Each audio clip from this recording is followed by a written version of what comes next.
नमस्कार, live cities की night bulletin दिन भर बिहार में आपका स्वागत है। मैं हूं आपके साथ प्रीति झा। खबरों की शुरुआत करेंगे, लेकिन उससे पहले एक नजर डालते हैं आज की सुर्खियों पर। अचानक अनंत सिंह से मिलने पहुंचे सीएम नीतीश। बिहार में जल्द ही मंत्रिमंडल में फेरबदल। बीजेपी जदयू ने किया ऐलान। बीजेपी नेता हत्या पर बोले तेजस्वी नहीं संभल रहा बिहार। बीजेपी नेता की हत्या पर चिराग बोली दोषी पर हो कड़ी कार्रवाई। एसपी, दरोगा, जज, कलेक्टर सब रात में पीते हैं शराब। मांझी ने किया खुलासा। कांग्रेस के 2 नेताओं पर बड़ी कार्रवाई। पटना में बीच रोड पर बीजेपी नेता को ठोका। बीजेपी दफ्तर के बाहर संविदा कर्मियों का हल्ला बोल। बेतिया में शिक्षकों से भरी नाव पलटी। पटना में ऑटो चालक धरना पर बैठे, सरकार को चेतावनी। और अब खबरें विस्तार से। बिहार के मुख्यमंत्री नीतीश कुमार ने मोकामा में कई कार्यक्रमों में भाग लेने के बाद पूर्व बाहुबली विधायक अनंत सिंह के गांव लदवा पहुंच गए। यहां सीएम नीतीश कुमार ने अनंत सिंह से मुलाकात की। नीतीश कुमार और अनंत सिंह ने अलग अलग मुद्दे पर एक दूसरे से बातचीत की। नीतीश के साथ केंद्रीय मंत्री और जदयू नेता ललन सिंह भी मौजूद थे। बता दें कि नीतीश कुमार कई कार्यों का निरीक्षण करने के लिए बाढ़ अनुमंडल के बख्तियारपुर पहुंचे। नीतीश कुमार ने बख्तियारपुर मोकामा 4 लेन करनौती के पास बन रहे रेलवे ओवरब्रिज का इंस्पेक्शन किया। सीएम ने यहां करजान ताजपुर सेतु का भी निरीक्षण किया।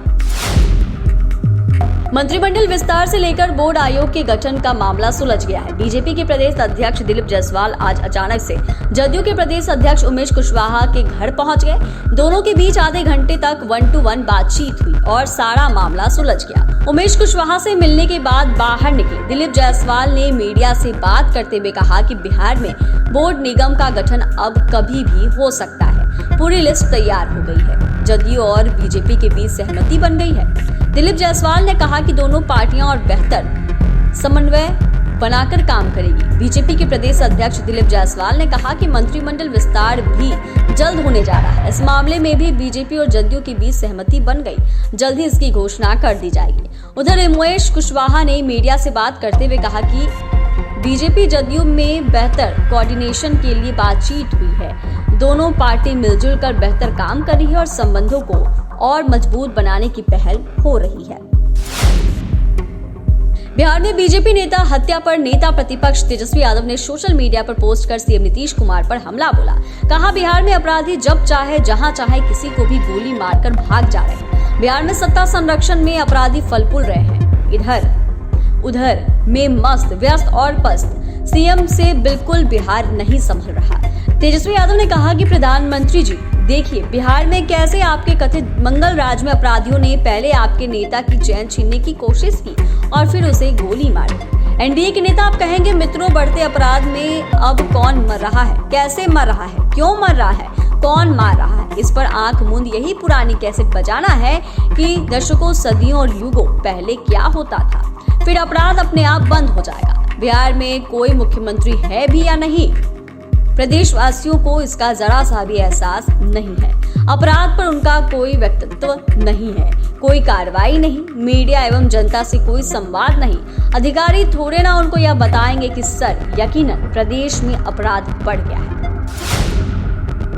केंद्रीय मंत्री चिराग पासवान ने कांग्रेस सांसद राहुल गांधी के टेक्साइस में दिए बयान पर कड़ी प्रतिक्रिया व्यक्त की है। चिराग ने कहा कि राहुल गांधी ने विदेश जाकर भारत की आलोचना करने की आदत बना ली है, जो गलत राजनीतिक परंपरा की शुरुआत है। उन्होंने कहा सत्ता और विपक्ष के बीच मतभेद स्वाभाविक है, लेकिन अपने राजनीतिक मतभेदों को विदेश में अपने देश को बुरा भला कहने के लिए इस्तेमाल करना अनुचित है। चिराग ने यह भी कहा कि राहुल गांधी को विपक्ष के नेता के रूप में सरकार के समक्ष अपनी चिंताओं को रखना चाहिए, ना कि विदेशी मंचों पर भारत की आलोचना करनी चाहिए। वहीं बीजेपी नेता की हत्या पर कहा कि अगर अपराधियों का मनोबल इतना बढ़ गया है तो कानून को सख्ती से लागू करना चाहिए, जो भी दोषी हो उस पर कड़ी कार्रवाई करे।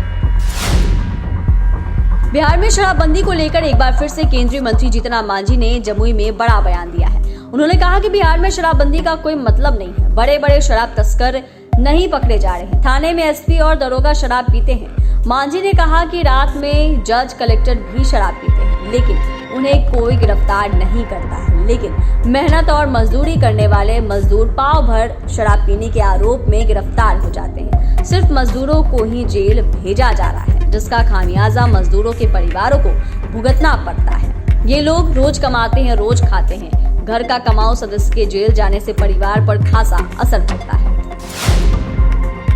कांग्रेस ने अपने 2 नेताओं पर बड़ी कार्रवाई की है, साथ ही कारण बताओ नोटिस भी जारी किया है।